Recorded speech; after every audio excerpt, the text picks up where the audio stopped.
Alwell to come and record this, and we want to capture Kate's brilliance.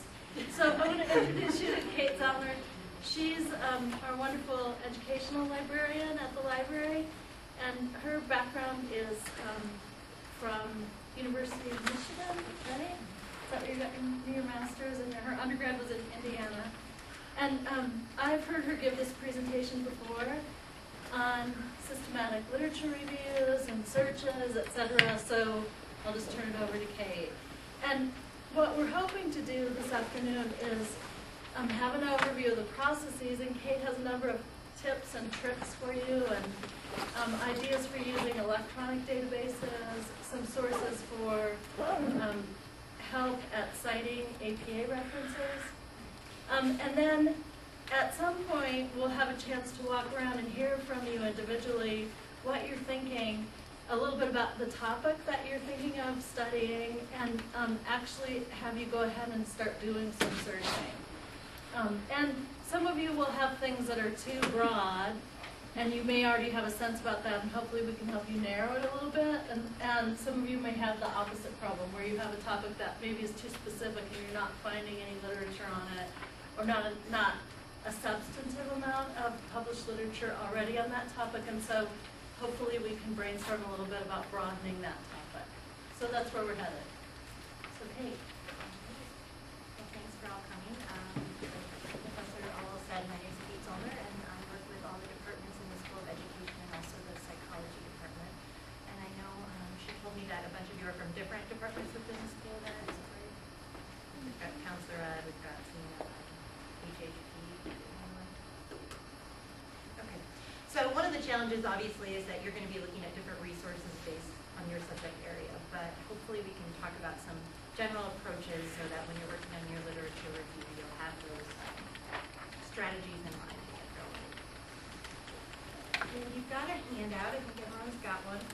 So we're going to kind of work our way through this. So the first thing is just generally what is a literature review. And I just glanced quickly at your textbook, and it looks like you just read about that. So shall be pretty clear on what that is. Does someone want to summarize it for us? Why you do the literature review? It's worth a homework buyout. Get out of here. Oh, come on, summarize the lit review chapter. Or just what is a literature review? Why do you do it? One of the reasons you do it is to help you define what you're going to do and help you direct your study. In case you have too broad of a search or too narrow of a search, it helps you know what's out there. And when you find things, it also gives you other literature you can look at. So it gives you further references. Great. So you're getting kind of the context of the scholarship in that area, and then you're also being pointed to further research. Someone back there? One thing that struck at me when we were going over it was that it also helped you to see if someone's already studied this. So that's kind of a good reason too. To expand on the already studied it part, you can also use it to either repeat a study, and if like you're reading a study that you found that does the exact topic that you're doing, you can go through and redo their study and fix the stuff that you didn't like in their study. Like if they didn't touch on a certain area that you wanted to know more about, you can incorporate that into your study. Right, so maybe there's different components of the study that you could change, maybe the population or certain methodology. And remember, we talked about too that lots of studies will have in their discussions section, well, every study will generally talk about ways to extend the literature and point you in directions for further study. And so looking at published studies gives you lots of ideas. But then if you're replicating a study, you might want to take advantage of their recommendations or several researchers' recommendations about additional directions to take that replication in. So it expands it a little bit. Yeah, because a lot of times researchers will obviously identify after they've done the study, oh, what could I have done better? Or maybe there was a hiccup and I should have done this, or there was, a mistake. So There's always, it's an always imperfect easy science. at the end of your research, right, to say, oh, somebody else should do this. This is a great idea. All right, so it seems like people have got the general idea of why you're doing the literature review. You're putting your work in the context of other scholarship that's been done in the field. And kind of giving a rationale for why your work should be done. So then what you do, you've got your topic, and I'm just going to go to the library's website. So you've got your topic, and you've got to start searching. And on your handout, on the top of the second page,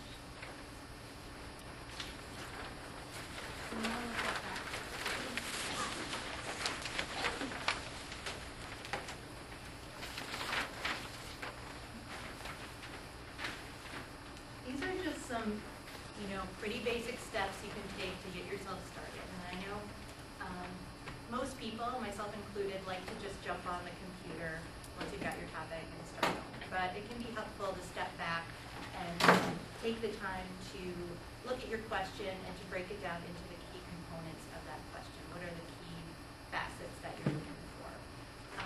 And to write those down, and to also think of different synonyms that represent those topics. So I have an example.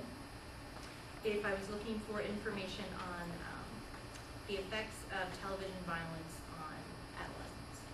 So you can see the three components of the topic are television is one, the violence is another one, and maybe some other words are assault or murder. And then for the age group, I have teens, adolescents, young adults, and youth. So the reason you do this is because before you go into a database, you don't know how they describe different subjects and topics, because oftentimes it's not necessarily intuitive. They don't necessarily describe them how you would think to describe them.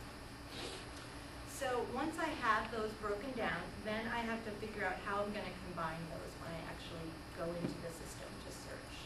So under that box, you'll see that I have written down, maybe I can write it something to make it easy, but I'm going to look for television or TV, and I'm going to pair that with violence, assault, or murder, and the third is the teen or adolescent I want to start with.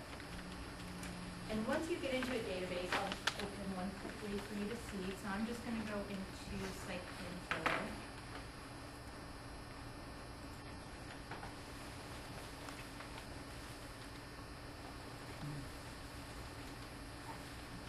And different databases, Psych Info and ERIC, they provide these 9 search boxes, whereas a lot of other ones just have 3. But what I can do with the 9 then is I put my terms across that are synonyms, and then I put the ones down representing the other topics.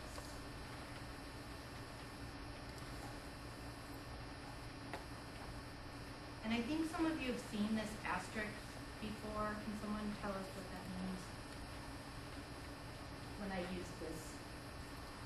Yeah, it actually tells us right here. It tells us it's called a wild card.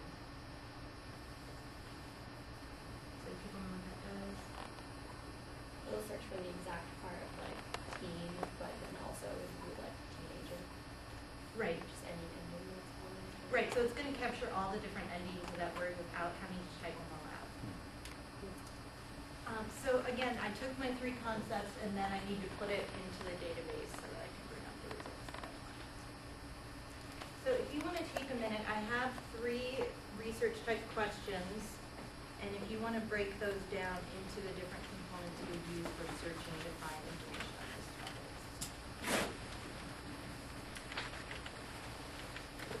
So it's in the middle of the page, it's in a gray box.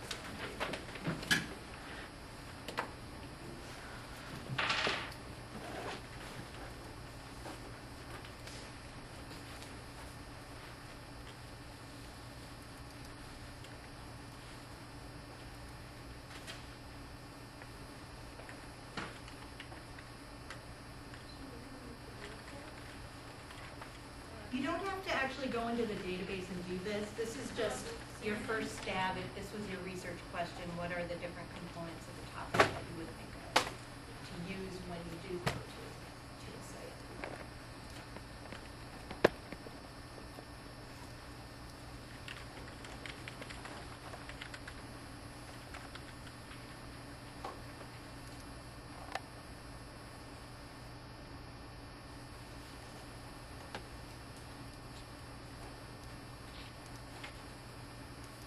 Are you all clear on the Boolean logic, the difference between